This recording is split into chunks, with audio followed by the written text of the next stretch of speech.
Hi guys! Welcome to my YouTube channel. Today, isi-share ko naman sa inyo yung aming paglalakbay papuntang Espanya, Maynila. So guys, nandito kami ngayon sa NLEX. So, starting Mekawayan NLEX. So yan, bumabaybay kami guys. Papuntang Espanya, Manila. Actually, itong daan namin is mag-i-skyway kami guys. So para makapunta sa skyway, so dire-diretso lang tayo muna sa NLEX, then later on makikita natin yung daan papuntang skyway. Kasi nga guys, mas mabilis sa skyway kesa naman sa dito tayo sa baba lang. Kumbaga doon kasi kahit may bayad pero mabilis naman. Yun ang kagandahan, makakasave tayo ng time. So ito nga guys, no, nandito na tayo. Ito guys, ang Paseo de Blas pa Valenzuela naman yan, pero hindi tayo dyan pupunta, dire-diretso lang tayo. Then meron tayo nagstay lang ako dito sa right para mas mabilis. So papasok ako guys sa Port of Manila, 1 kilometers from here na nandito ako ngayon. So yan guys, tuloy-tuloy lang. So pag malapit na kasing pag nakakita na ako ng ganyang signboard, hindi na ako lumilipat ng lane, as in dito na ako sa bandang right para hindi ako mahirapan. Kasi may instances na nahirapan akong akumanan or sumingit. So kaya talagang dito na ako nagstay na ako sa lane ng pakanan. Okay, ayan o, nakikita naman natin yung kalsada, medyo na malapit na siya. So yan, dire-diretso lang tayo. And yun nga guys, no, syempre kailangan mag-ingat kapag nandito tayo sa road para iwas aksidente. And mas mahalaga makarating tayo ng safe, di ba? Ayan. So ito na nga guys, no.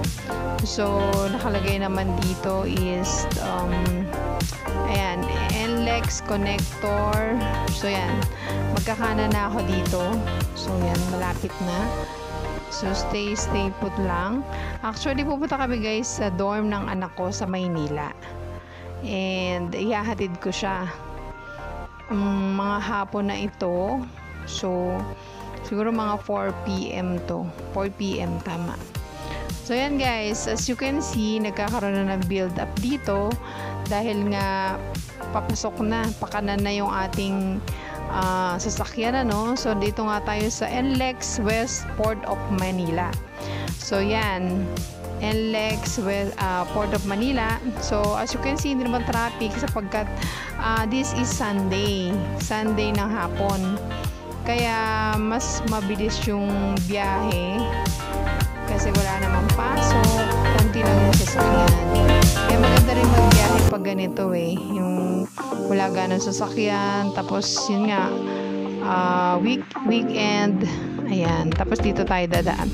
Actually guys, mga 30 minutes lang yung biyahe namin from Mekawayan, Bulacan to Espanya, Manila.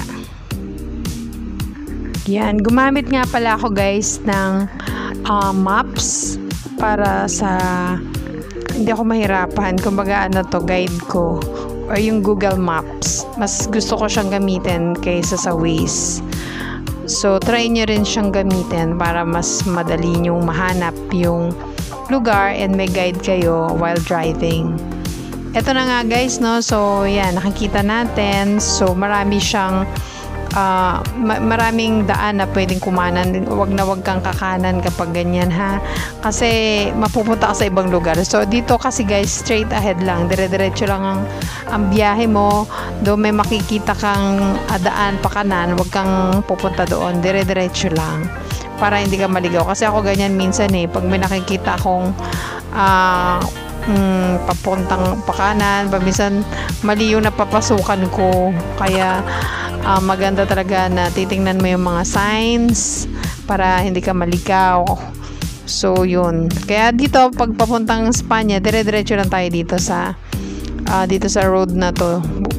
Kumbaga straight ahead lang siya.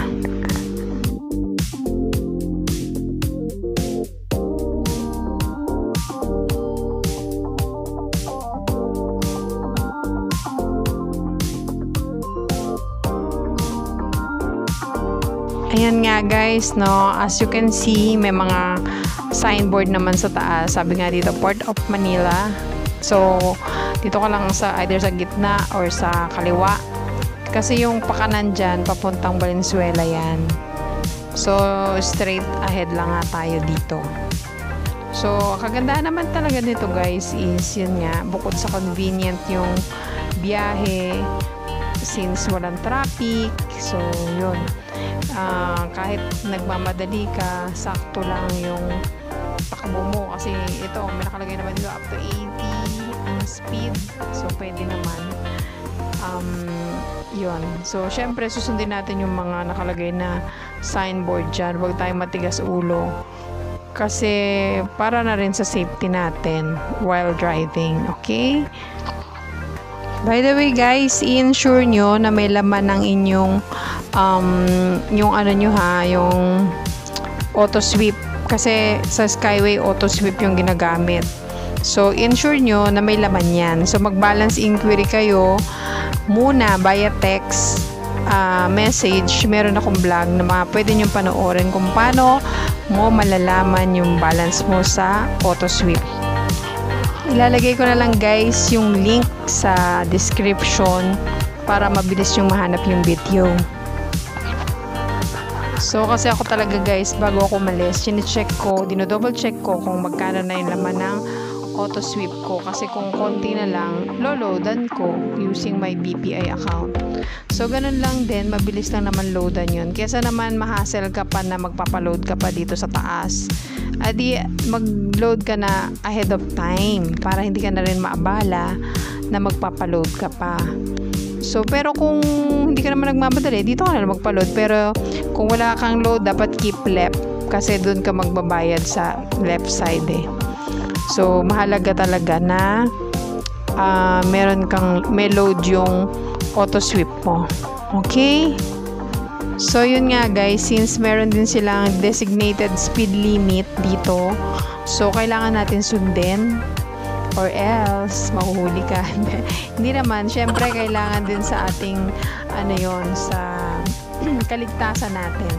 So, kahit gusto mong magpabilis, kung yung sinabi nila 60 lang, ay di 60 lang ang ating speed limit na gagawin. Syempre, para din sa safety ng bawat isa yan dito sa Skyway.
So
covered, ano? Ang laki ng buildings, eh. Wow, she's bakit kaya dalawa ibig sabihin yan? Yung isa 60, yung isa 80. 60 minutes. Hindi ko na maintindihan kung 60 ang takbo o 80 ang takbo, pwede. Yan guys, so Toll Plaza 1 kilometers. Ano mga buildings, so imagine mo ko sa New York. Lalo na sa New York. Mas malalaki ang building daw.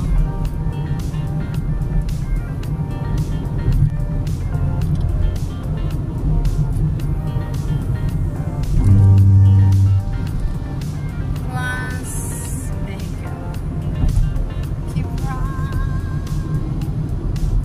Keep left. Installation replacement. Installation replacement. No RFID. Keep left. Kung may RFID ako naman.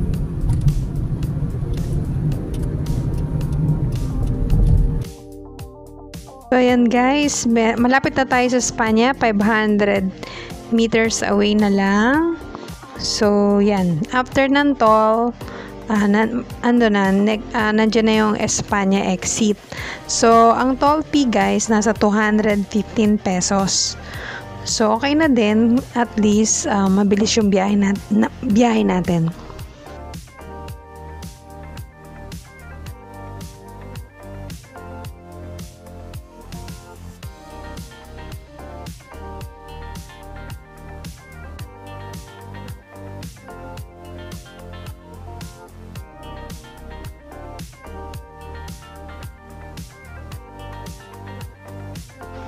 So yan na guys, Espanya exit na. So ito na, pababa na tayo, Espanya exit. So dire-diretso lang naman to. Ayan. Yan, Espanya exit na to. Dire-diretso lang, doon mararating mo na yung Espanya. So ganun lang kabilis guys ang papuntang Espanya kung dadan ka ng Skyway. Kasi nga bukod sa walang traffic, yun nga, weekend to, kaya ganun lang kadali.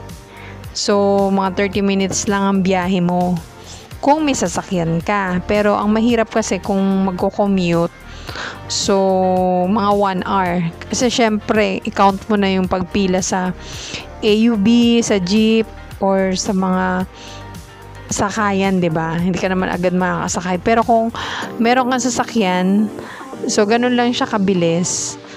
Although yun lang, syempre may mag-aano ka sa gas and toll fee, yun, convenience lang talaga. So yun. So kung may mga estudyante, so mas bagay pa rin mag-dorm kasi nga ang hirap din ng biyahe kung magko-commute. So yan.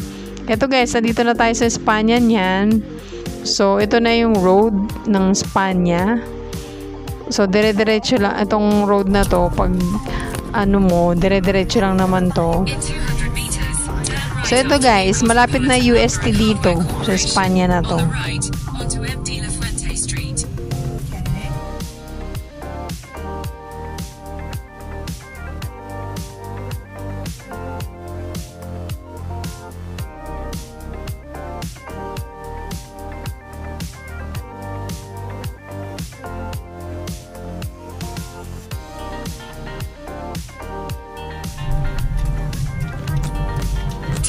After New Cosmopolitan Lumber and Hardware Corporation, on the right, onto M. de la Fuente Street.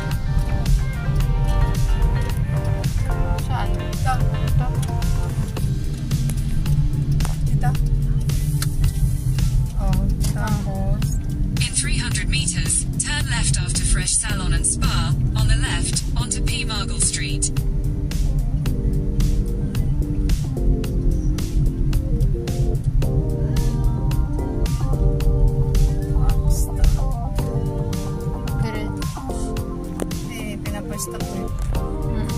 Bahay-bahay, no?